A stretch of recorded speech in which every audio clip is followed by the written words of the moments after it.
Yo, what is up guys, Bobby87 King here, and today we are going to be ranking the final boots in Total Drama, which, I mean seriously, this was extremely tough to make just because no one really played that well out of all these people, and I had to go to Reddit just to ask people what are their opinions on this, and I think it kind of does align to my list at least, to where I do think this makes the most sense, even though I could change my mind after recording this, but who really knows? I mean, I'll let you guys decide in the comments about who played the best, just because, to be honest, no one plays well, and it's just pretty equal footing, so yeah. If I were to rank them based on how much I like them, I think this would be a pretty simple list to put together, obviously, just due to the fact that all of these people are massive characters within their season, so it would be pretty easy to rank them. But yeah, let's just get started with the list, and before that, obviously, there's a debate that I would have put the ice dancers on the list, but just because I didn't put the surfers or the police cadets in the actual winner ranking list, then I just don't feel really that confident in putting the ice dancers on the list. But then again, they probably would have been number 1 or number 2 or 3 because they did came in first in 8 of the legs, and if it wasn't for the fact that, well, they were gonna go home at a non-elimination round, and also the fact that they almost go home, but if it wasn't for the daters just being pretty stupid, then they would have been the ones going home. So yeah, there's that. Oh yeah, also the episode where the sisters go home, I believe thanks to MacArthur, they were able to stay in the race, which, okay then. But yeah, overall, they probably still would have been number 1 just because of how flawed these games were being played. Actually, probably number 2 or 3. But yeah, let's just get started with the worst person on the list, and that is at number 6. I don't really know what that small little poem was, but yeah, at number 6 we do have the first final boot in Total Drama. It's Heather. And to be honest, I really did debate if Heather was the worst final boot in Total Drama. It was between her, the number 5 spot, and to be honest, the main reason why she's at dead last here is because, well, 1, she probably would have went home at a lot of eliminations had Island not have such a wonky format. And 2, she just plays actively worse than a number 5 in my opinion. That might be a hot take considering who's at number 5, but I do think Heather's game has some good moments. I wouldn't say great, but good moments, but she has some massive lows, to where I won't really be talking about the Noah vote because that's not really important. The Justin vote, I do think it's impressive that she probably would have survived anyways in a tiebreaker, or really the fact that it was a 5 to 4 to 1 vote in my mind with Cody just farting about Trent. And really, realistically, her game isn't that bad when it comes to the voting. I just think she makes actively bad social bonds with people, to where the way she treats Beth and Lindsay is really bad, to where if you really want them on your side, I think you should at least treat them a lot better, to where if Lindsay just had a brain in Island, she would have just flipped with Beth, and then Heather probably would have went home around the time where Cody goes, or at least the time where Beth goes. I think she probably would have went home instead. And at the Trent boot, really, she just plays that so awfully. To where I do think this is a good plan on paper, to where if she was in a position like DJ or something and she were to do this, I do think she could have went away with it. But considering the fact that she had already no friends, she already pissed a lot of people off by reading Gwen's diary and just overall just being a massive jerk to everyone, to where if she didn't have immunity, she probably would have just went home instead of Trent, and there would be no saving her there. I mean, I won't really knock her for the Lindsay round, even though I do think she wins the challenge anyway, so she would have been safe. The DJ round, I don't really have much to say, but the Izzy round, I do think it's also impressive that she's able to stay in the game, and then LaShawn round, I mean, I don't really know what to say for that. And I do think at points, she does play a pretty okay game, although she's the most hated, and I do think she would lose against anyone in a jury vote, to where Chris literally says that it would be a jury vote. For some reason, they don't have it, but whatever.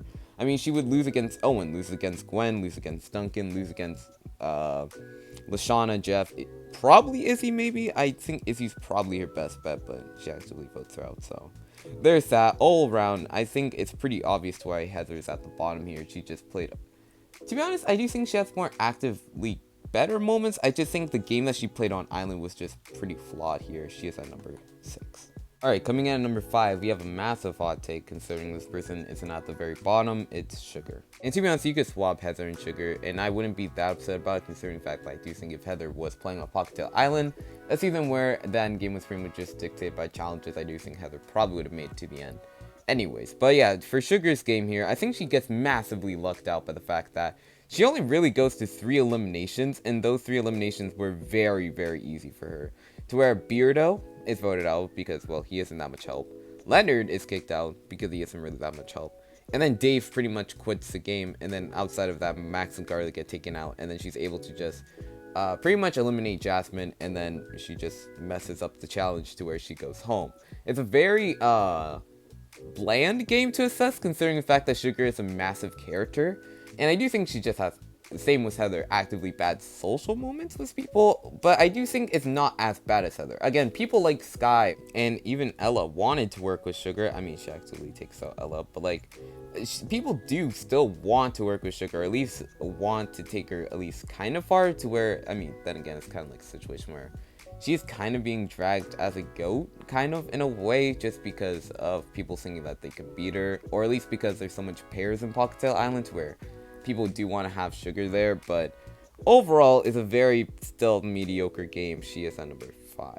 Alright, coming in at number 4, we have the person who came in 3rd place in action, who was voted out and came back into the game.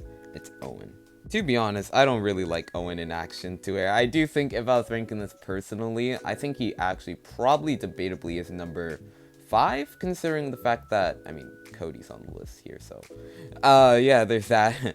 But in the games that he played, I do think Owen just played a pretty mediocre game. I mean, to be honest, I do think it's kind of unfair the way he gets voted out, but then again, I think he would have been voted out anyways. I mean, Justin probably would have convinced Beth and Lindsay to just vote with him, to where Owen just goes home. Again, I do think Owen is kind of gets unlucky by the fact that people like Izzy go home, someone who's very close to him, and Justin probably would have just sided with Beth and Lindsay over him, but then again, that's just kind of poor play there. But yeah, I think Owen this season just plays a pretty mediocre game, and when he does come back, I mean, it's not that great again. I do think, does he vote? I forgot if he voted out LaShawn or not, but if he did vote out LaShawn, I think it was an okay move for him, but the Lindsay boot is completely in his wrong interest. Again, voting out Duncan is probably your best move here, to where, I mean, it probably would have just cost a tie and then Duncan probably wins anyways, but just vote out Duncan here. Like, it's not that hard for you to do that, but then again, I could understand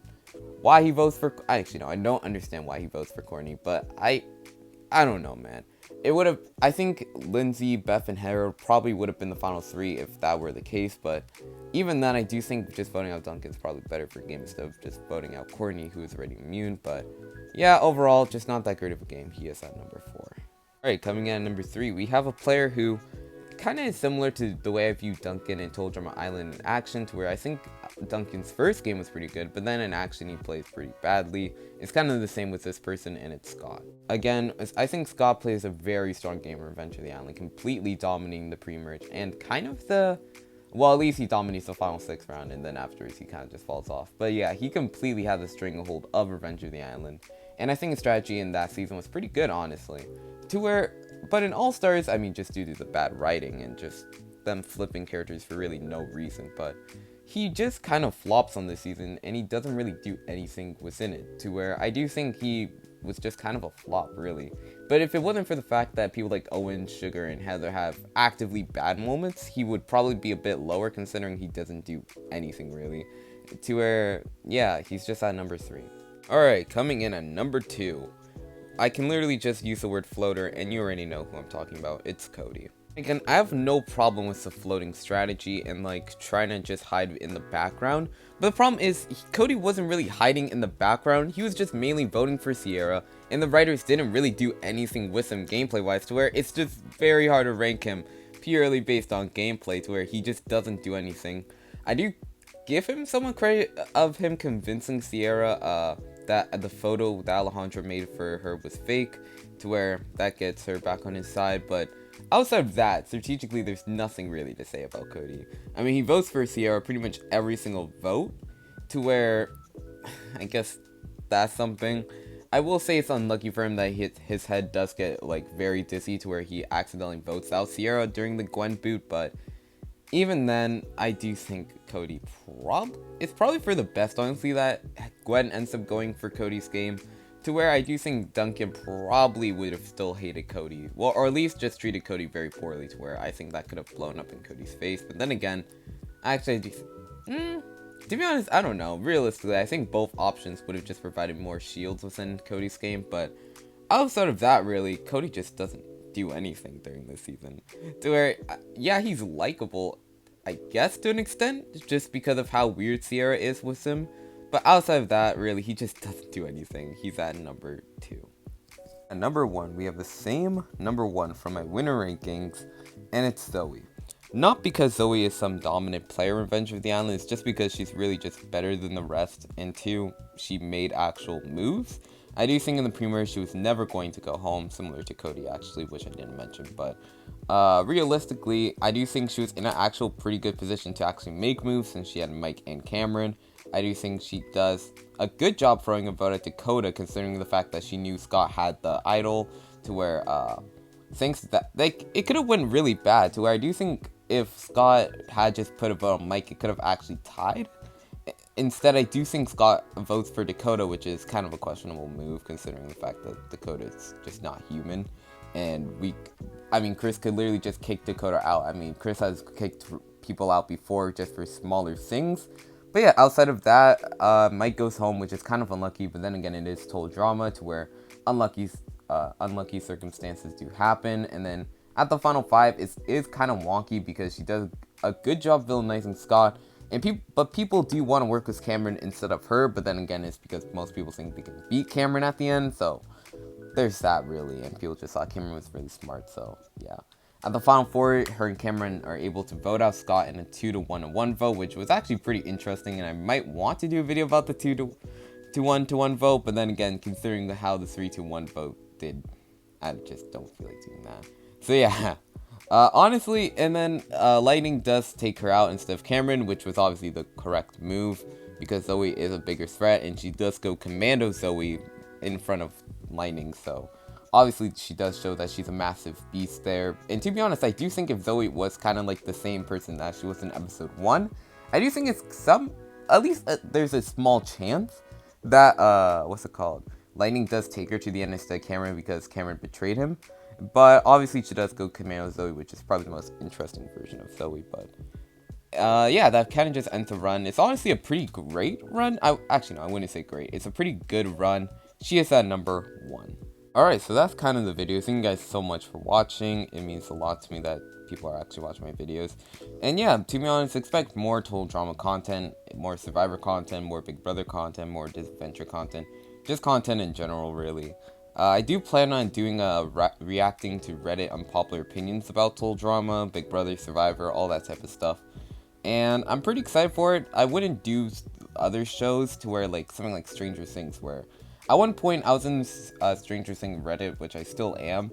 I was reading unpopular opinions, and most of these unpopular opinions just were opinions. To where hopefully when I do read Total Drama unpopular opinions, they are more, they're just better in general. I do plan on talking about Outer Banks soon, which was a pretty good season. But outside of that, yeah, just expect more content. Peace out.